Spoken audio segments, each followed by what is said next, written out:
நாம தொடர்ந்து ஒரு நாளைக்கு 3 to 4 முட்டை சாப்பிடலாம், உடம்புக்கு ரொம்பவும் நல்லது அப்படின்னு சொல்லிட்டு இருக்கோம். நான் ஒரு சிலர் இதை ரொம்ப ஆச்சரியமாகவும் கேள்விக்குறியோடையும் பார்க்குறாங்க. இதில் இருக்கிற அறிவியல் உண்மை என்ன, இந்த கொலஸ்ட்ராலுடைய கதை என்ன அப்படின்னு பார்த்தீங்கன்னா, கொலஸ்ட்ரால் அப்படின்றது முட்டை சாப்பிட்டா ஏறிடும் அப்படின்றது ஒரு பழைய ஆராய்ச்சியுடைய முடிவு தான். குறிப்பாக ஒரு விஷயம் நம்ம புரிஞ்சுக்கணும், நம்ம உடம்புல சேர்ற கொழுப்புக்கும் நாம சாப்பிட்ற கொழுப்பு உணவுக்கும் நேரடியான சம்பந்தம் எதுவுமே இல்லை. ஆக்சுவலா ஒரு காலத்துல நடந்த ஆராய்ச்சியில முட்டையோட சேர்த்து அவங்க நிறைய மாவுசத்தெல்லாம் சாப்பிட்டாங்க. அந்த மாதிரியான மக்களை வச்சு ஆராய்ச்சி செஞ்சு பார்த்த பொழுது அவங்களுடைய கொலஸ்ட்ரால் அளவுகள் அதிகமாக இருந்தது. ஸோ என்ன சொல்லிட்டாங்கன்னா, முட்டையில இருக்கிற அந்த கொழுப்பு மனிதனுடைய கொலஸ்ட்ரால் அளவுகளை அதிகமாக்குது, குறிப்பா கெட்ட கொலஸ்ட்ரால் அளவுகளை அதிகமாக்குது அப்படின்னு சொல்லிட்டு முட்டையுடைய மஞ்சள் கருவை சாப்பிடாதீங்க அப்படின்னு சொன்னாங்க. ஆனா அது உண்மை இல்லை. அதற்கு காரணம் என்ன அப்படின்னு பார்த்தீங்கன்னா, முட்டையோட சேர்த்து சாப்பிட்ட அந்த மாவு சத்து தான் அப்படின்றத சமீப கால ஆராய்ச்சி முடிவுகள் சொல்ல ஆரம்பிச்சிருக்கு. அதனால இப்ப சமீபத்துல மருத்துவர்கள் யாருமே முட்டையை மஞ்சள் கருவை சாப்பிடாதீங்க அப்படின்னு பெருசா சொல்றது இல்லை. முட்டையில இருக்கிற கொழுப்பு ஒரு வில்லன் அப்படின்னு சொல்ல ஆரம்பிச்சு இப்ப அது இல்லை அப்படின்றத நம்ம தெளிவுபடுத்திட்டு இருக்கோம். அதே நேரத்துல முட்டை ஒரு மிகச்சிறந்த ஹீரோ அப்படின்றத பார்க்கலாம். எப்படின்னு பார்த்தீங்கன்னா, அதுல இருக்கிற புரோட்டீன். ஆக்சுவலா பார்த்தீங்கன்னா, நம்மளோட இறைச்சி, அனைத்து வகையான மாமிசம், இது எல்லாத்துலயுமே புரோட்டீன் இருக்கு, முட்டையிலையும் புரோட்டீன் இருக்கு. என்ன வித்தியாசம் அப்படின்னு பார்த்தீங்கன்னா, முட்டையில இருக்கிற புரோட்டீனை நம்ம உடம்பு 98% வந்து நமக்கு அக்செப்ட் பண்ணிக்குது, நல்ல புரோட்டீனா. ஆனா இறைச்சியில இருக்கிற புரோட்டீனை கூட 80% தான் அதை அக்செப்ட் பண்ணுது. அதாவது நம்ம பாடியோட மெட்டபாலிசம் 80% தான் இறைச்சியில இருக்கிற புரோட்டீனை அக்செப்ட் பண்ணுது. ஆனா கிட்டத்தட்ட 98% வந்து முட்டையில உள்ள புரோட்டீனை அக்செப்ட் பண்ணுது.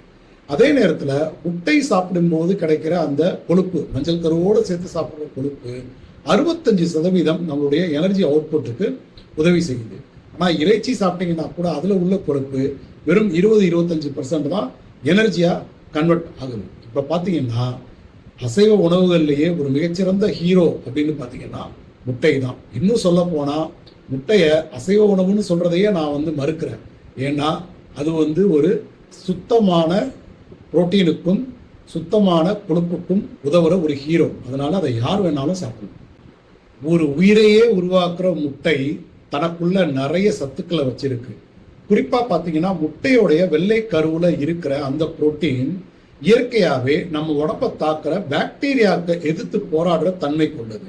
இது என்ன பண்ணுது அப்படின்னு பாத்தீங்கன்னா, நம்ம உடம்பை தாக்குற நோய் மூலமா வர்ற பாக்டீரியாவுடைய சுவரை உடைச்சி, அந்த பாக்டீரியாவை உடைச்சி நம்ம உடம்புல வந்து சீக்கிரமா நம்மளை வெளியில போக வச்சு நம்மளை குணப்படுத்துது. ஸோ முட்டை வந்து ஒரு நோய் எதிர்ப்பு சக்திக்கு முக்கியமான ஒரு உணவு. முட்டையை பச்சையா சாப்பிடக்கூடாது அப்படின்னு சொல்றதுக்கு ஒரு காரணம் இருக்கு. என்ன அப்படின்னு பாத்தீங்கன்னா, முட்டையில அவிடின் அப்படின்ற ஒரு பொருள் இருக்கு. அது என்ன பண்ணும், நம்ம உடம்புல பயோட்டின் சேராம பார்த்துக்கணும். அதாவது பயோட்டின் அப்படின்ற B7 நம்ம உடம்புல சேராம பார்த்துக்கணும். ஸோ முட்டையை சமைச்சு சாப்பிடும்பொழுது அந்த முட்டையில இருக்கிற அவிடின் வெளியில போயிடும். அப்போ நம்ம சாப்பிட்ற சாப்பாடுல இருக்கிற பயோட்டினை நம்ம உடம்பு அழகா உறிஞ்சிக்கும். ஸோ முட்டையை சமைச்சு தான் சாப்பிடணும். முட்டையில கொலின் அப்படின்னு ஒரு விட்டமின் இருக்கு. இந்த கொலின் அப்படின்றது நம்மளுடைய மூளைக்கு ரொம்ப ரொம்ப முக்கியமான ஒரு விட்டமின். அது ஒரு முழு முட்டையில ரொம்ப அழகா நமக்கு கிடைக்குது. அதே நேரத்தில் அந்த கொலின் அப்படின்ற விட்டமின் நம்மளுடைய கல்லீரலை பாதுகாக்குது. பித்த நீரை நல்லா உருவாக்கி, பித்த நீர் அதாவது நம்மளுடைய செரிமானத்துக்கு தேவையான பித்த நீரை சரியான வகையில உருவாக்கி கல்லீரலையும் பாதுகாத்து நம்மளுடைய செரிமானத்துக்கும் அது நல்லா உதவுது. கல்லீரலில் உள்ள ஃபேட்டி லிவர்னு சொல்லப்படுற அந்த கொழுப்புகளை அகற்றுறதுக்கும் இது உதவி செய்யுது. முட்டையில லூட்டின் அப்படின்னு ஒரு ஆன்டி ஆக்சிடென்ட் இருக்கு. இதை நம்ம எப்படி சொல்லலாம்னா, கடவுள் நமக்கு கொடுத்த இன்டர்னல் சன்கிளாஸ்ன்னு சொல்லலாம். தினமும் முட்டை சாப்பிட்றது மூலியமா இது என்ன பண்ணும், நம்மளுடைய கண்ணில் படிஞ்சு புற ஊதா கதிர்களுடைய தாக்கத்தை குறைக்கும். அதாவது சூரிய வெளியில நமக்கு கிடைக்கிற அந்த அல்ட்ரா வயலட் ரேஸை வந்து நம்ம உடம்ப பாதுகாக்கும், குறிப்பா கண்களை பாதுகாக்கும்.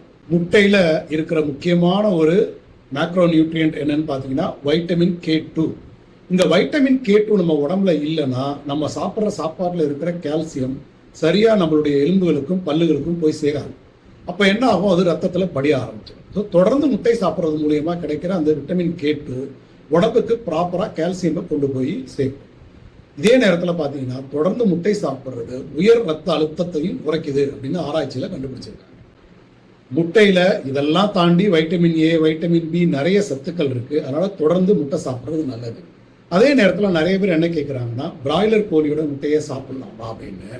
நம்ம தொடர்ந்து சொல்லிட்டு இருக்கிறது, எந்த முட்டையை வேணாலும் நீங்க சாப்பிடலாம். உங்களுக்கு புல்லுல மேய்ந்த கோழியுடைய நாட்டுக்கோழி முட்டை கிடைச்சதுன்னா சாப்பிட்றது நல்லது. இப்போ அது மாதிரி நம்ம சிட்டியில வாழ்றவங்களுக்கு கிடைக்கிறது ரொம்ப கஷ்டம். ஸோ பிராய்லர் கோழி முட்டையிலையும் எந்த தவறும் கிடையாது.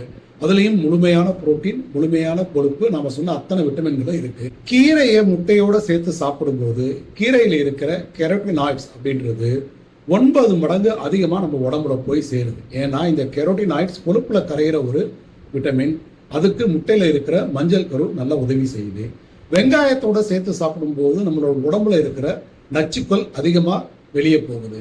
தக்காளி சேர்த்து சாப்பிடும்போது தக்காளியில இருக்கிற லைகோபின் அப்படின்ற விட்டமின் நம்ம உடம்புக்கு அதிகமாக போய் சேருது. தனியாக தக்காளி சாப்பிட்றத விட முட்டையோடு சேர்த்து சாப்பிடும்போது லைகோபின் நம்ம உடம்புக்கு அதிகமாக போய் சேருது. அதே மாதிரி முட்டையை வேக வைக்கும் போது ரொம்ப அதிகமாக வேக வைக்க வேண்டாம். நடுவில் இருக்கிற மஞ்சள் கரு கொஞ்சம் இலகுவாக இருக்கணும். அப்போதான் அதோடைய விட்டமின்கள், நல்ல கொழுப்பு பாதுகாத்து நம்ம உடம்புக்கு கிடைக்கும். ஆம்லேட் ஆஃப் ஆயில் போட்டால் கூட ஒரு 90% நீங்கள் எடுத்துறது நல்லது. ரொம்பவும் வேக வச்சு அதை கருக்கி சாப்பிட வேண்டாம், அல்லது முட்டையோட மஞ்சள் கலந்து இருகலாக போகிற மாதிரி வேக வச்சு சாப்பிட வேண்டாம். ஸோ முட்டை சேர்த்து சாப்பிட்றது நம்ம உடம்புக்கு ரொம்பவும் நல்லது அப்படின்றத தொடர்ந்து நம்ம பேலியோவில் சொல்லிக்கிட்டு இருக்கோம். பேலியோவில் இருக்கிறவங்களோ பேலியோவில் இல்லாதவங்களோ தொடர்ந்து முட்டை சாப்பிடுங்க. அதனால உங்களுடைய ஆரோக்கியம் பெருகும். கொழுப்புலாம் ஒன்றும் ஏறவே ஏறாது அப்படின்றத கவனத்தில் எடுத்துக்கணும்.